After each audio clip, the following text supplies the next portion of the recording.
Hello guys, it's the Majestic Gamer here again with another creepypasta. Today we have Camp Omega. And anyways, thank you for the support you guys have been showing me, and I hope you enjoy this creepypasta. Let's get this started.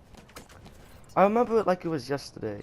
Camp Omega in the foothills of Virginia, in some small town. It was like any other camp. Bunks to sleep in, campfires at night, and friendly counselors. Looking back on it, maybe too friendly.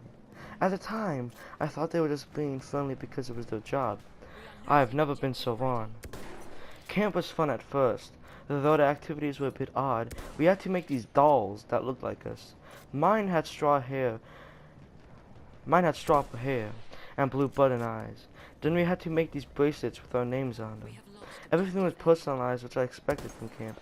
We had campfires and shared our feelings until we knew each other pretty well. There were about 25 other campers and 15 counselors. One camper stood out to me. Her name was Jeanette.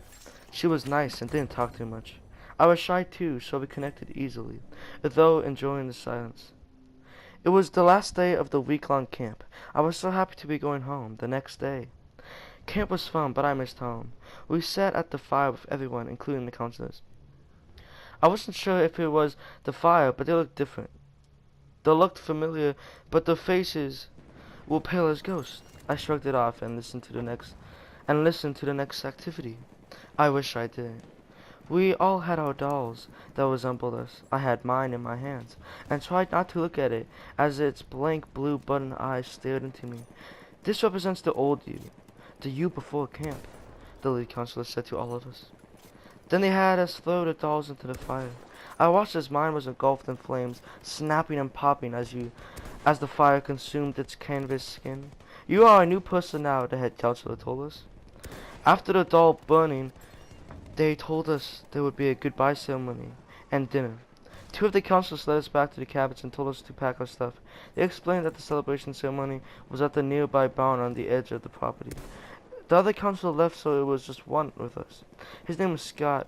He was always nice and had good jokes. He waited at the fire pit as well as we all gathered our things. He was acting weird as I sat next to him waiting on everyone else. He was staring into the fire silently with a disturbed look on his face. I loved you, he muttered, once we were all assembled. I didn't know whom he was talking to, so I assumed I misheard him. I love you guys and I'd do anything for you, he said clearly, so we all heard it.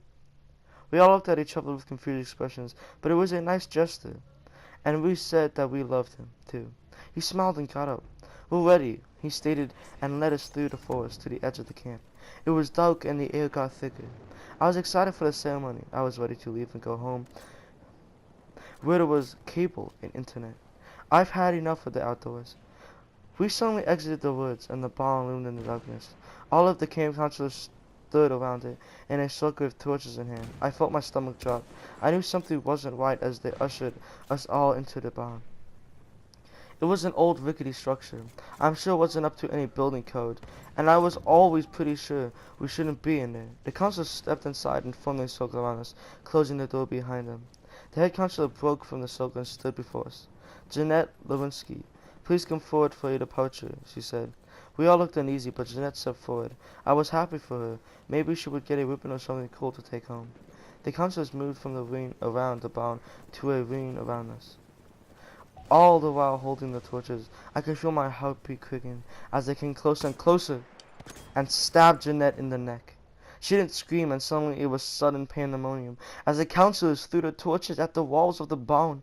I didn't notice that all of the counselors had lawn-serrated knives with them. I tried to run, but the barn was starting to go up like a match. Kids were running around screaming before being stabbed by the counselors. We have to get out of here, I screamed before running straight into Scott. Carl, don't you want to stay for the ceremony? He asked me. His eyes seemed to appear pitch black, and he wore the most sadistic smile on his face. I punched him in the gut and ran past him out of an opening in the barn. I had never run that fast in my life. I looked back briefly. God, I wish I never looked behind me. I could see black figures silhouetted by the light of the fire, running about screaming. Some stood still, with their arms out, accepting the stabs by the counselor. I heard chanting of some sort, At first I couldn't make it out, but it grew louder. We know what's best for you. We love you. Over and over again, the sight of Jeanette's last breath, as her mouth filled with blood, flashed through my mind, and I ran. I ran into the forest, my heart beating in my ears like a drum. I didn't know where I was going. I was just running in the direction that we came from. The chanting followed me. We know what's best for you. We love you. It repeated like a broken record over and over. The glow of the inferno lit the property dimly, so I was able to come out the other side, where the cabins were. I looked behind me again. I could see the brush moving and the chanting growing louder. How did they find me? How did they follow me? We know what's best for you. We love you. I ran faster, but I felt a hand tug at my shirt. I felt, and it felt with me. I fell. I looked back to see the counselor. He had my ankle in one hand and a knife in the other. His eyes were empty black pits, and his skin was white as a sheet. I screamed and kicked the knife out of his hand with my other foot. That loosened his grip a bit and gave me time to get back to my feet and run towards the exit. The sign read Camp Omega stood haughtily above the entrance. I ran straight through it. The footsteps behind me stopped as the counselors did. I looked behind me, and there they stood, looking trapped inside of the campgrounds. Stood all of the counselors, still as stone, as if they knew they couldn't cross the gate. It started to rain, and that's when they noticed. And that's when they put their hoods up. I didn't even notice the hoods and robes before, even in the dim light. I could tell they were blood red. We know what's best for you. We love you, they chanted again. I started to back away slowly, my eyes wide in terror as they pulled their daggers out again. I thought they were going to throw them at me. Part of me wanted to run and scream, but the other was transfixed on the scene playing out before me. In unison, they raised their blood-stained knives and stabbed themselves in the necks. Blood spurted everywhere. I could see it mix with the rain as it flowed down their necks, and they fell. All I could do was scream and run down the dirt path into the little town. It felt like weeks that I ran until I found the town as the police station.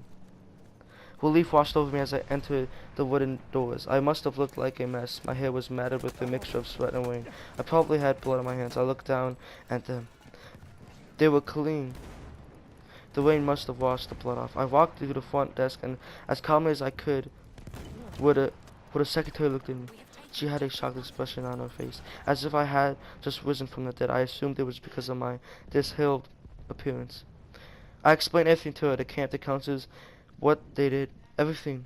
They looked shocked and gave me a glass of water. Do you want me to call your parents' call? She asked me. Yes, please.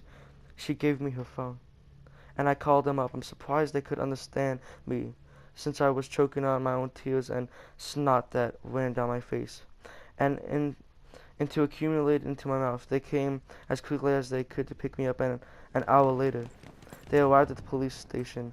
I was so relieved that they found me that once I got in the car, I closed my eyes and I felt safe. I must have fallen asleep because when I opened my eyes, we were in an unfamiliar place. I blinked a few times. We were parked in front of a brick building that loomed gloomily overhead.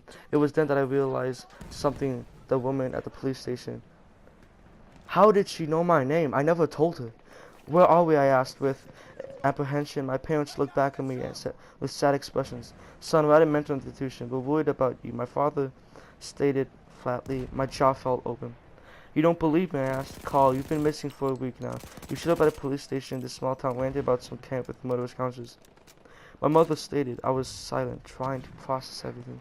"Carl, we know what's best for you. We love you," they chanted in unison. And that was a pretty interesting story, you know. It was hard to tell if the counselors were actually freaking psychos and actually did murder kids. It was all in his mind. But that's what's up for you readers to figure out. Anyways, I hope you enjoyed this creepypasta. It was definitely an interesting one. Pretty freaking eerie, if I must say for myself. Now, anyways, guys, this has been just a game, and don't forget to hit the smack the like button, and don't forget to subscribe. I hope you guys enjoyed this video. And anyways, I'll see you guys in the next video. Enjoy.